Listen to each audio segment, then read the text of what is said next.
Next verse. وَلَقَدْ كَرَّمْنَا بَنِي آدَمَ وَحَمَلْنَاهُمْ فِي الْبَرِّ وَالْبَحْرِ وَرَزَقْنَاهُمْ مِنَ الطَّيِّبَاتِ وَفَضَّلْنَاهُمْ عَلَى كَثِيرٍ مِّمَّنْ خَلَقْنَا تَفْضِيلًا.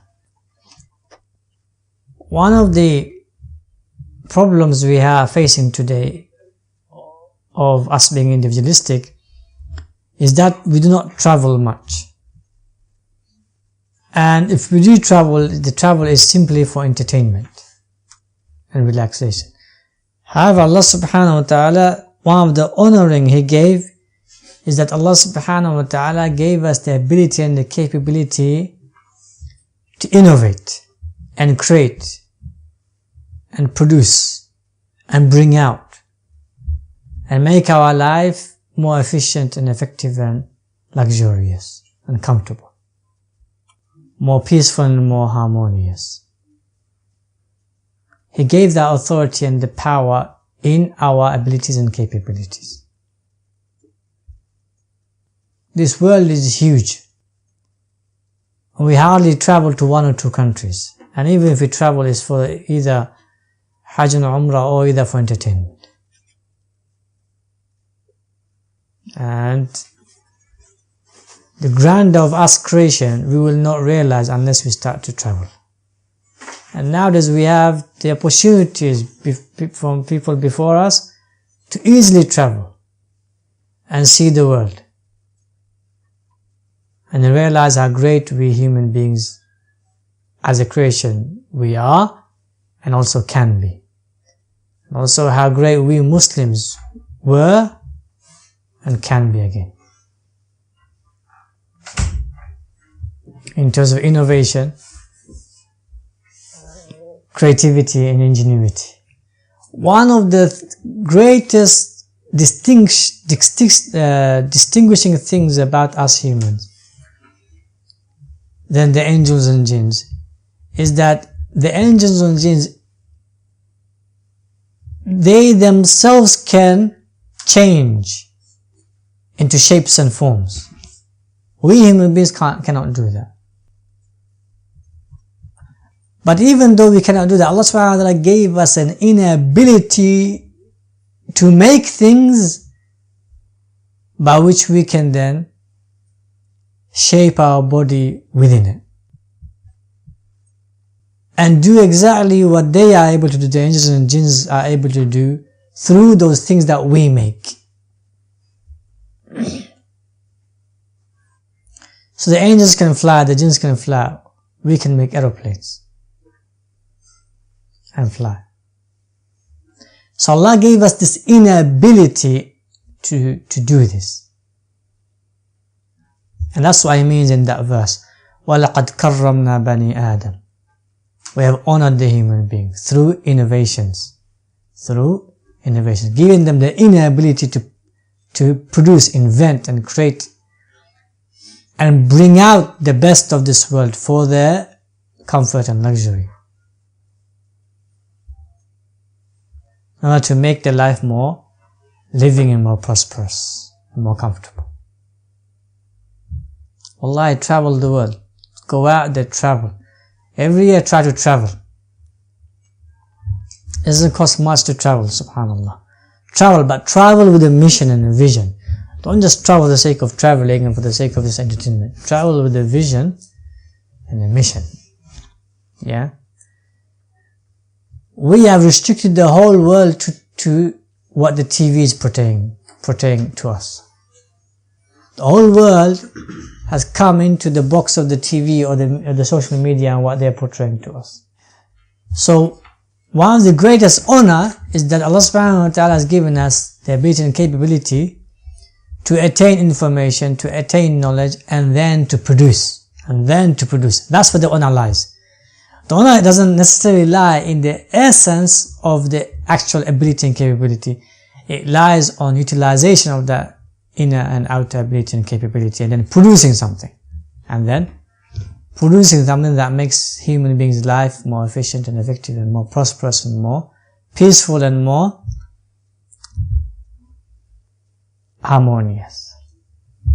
So, when you mention about travel, do you mean as a form of inspiration for us? Yeah, as a form of inspiration. Because a lot of the, and when I speak to people, right, for example, individualism, for example, ego, for example, stubbornness and arrogance, narrowness, all of these things, theoretical assumptions and notions which doesn't exist in reality whatsoever. All of these things stem from lack of thinking, no doubt about it, lack of observation. But it doesn't shut down. The mind doesn't shut down. It shuts down completely when one stops, right, being inspired, being kindled, being moved in the mind. The mind doesn't move. You know, when I traveled recently to Brussels for the Rohingya demonstration, I realized how weak the people who were demonstrating, even though they were leaders and scholars and so forth and so on,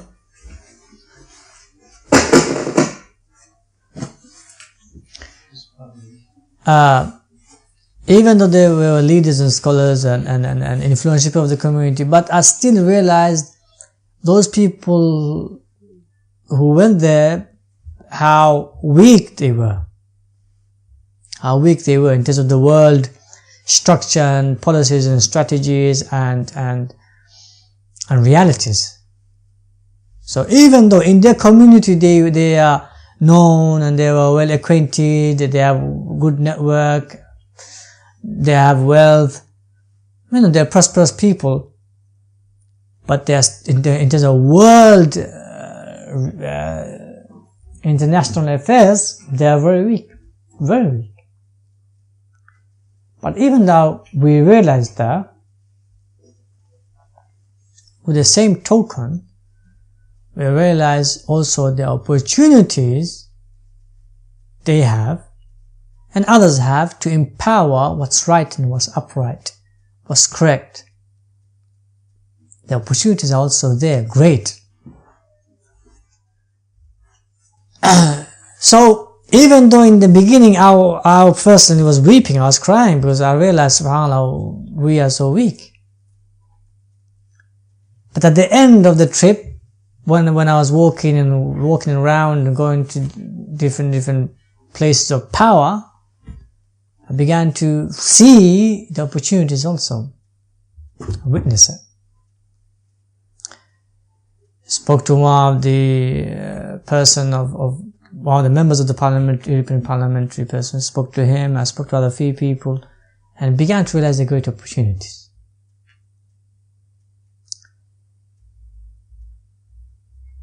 But that's real world. Most of us don't experience that real world. Most of us live in a theoretical world. It doesn't exist.